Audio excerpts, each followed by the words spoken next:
ಪ್ರೀತಿಯ ಹಾದಿಯಲ್ಲಿ ತೊಂದರೆ ನೂರೊಂದು, ಈ ಬಡವನ ಮನೆಯಲ್ಲಿ ಸುಖವೂ ನಿನಗೆಂದು.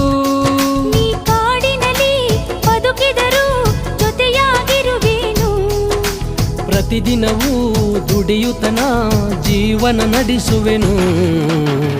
ಮರು ಜನುಮದಲ್ಲೂ ಜೋಡಿ ಮಾಡಲಿ ದೇವರು, ನನ್ನ ನಿನ್ನ ಹಣೆ ಬಾರ ಬರೆಯವನೇ ದೇವರು. ಬಡತನದಲ್ಲಿ ಪ್ರೀತಿಯ ಮಾಡುವ ಹುಡುಗನ ಮನಸ್ಸು ಬಂಗಾರ, ಮನಸ್ಸೊಂದಿದ್ದರೆ ಮಾರ್ಗವು ಚಂದ, ಗುಡಿಸಲು ಮನೆಯೇ ಬಂಗಾರ.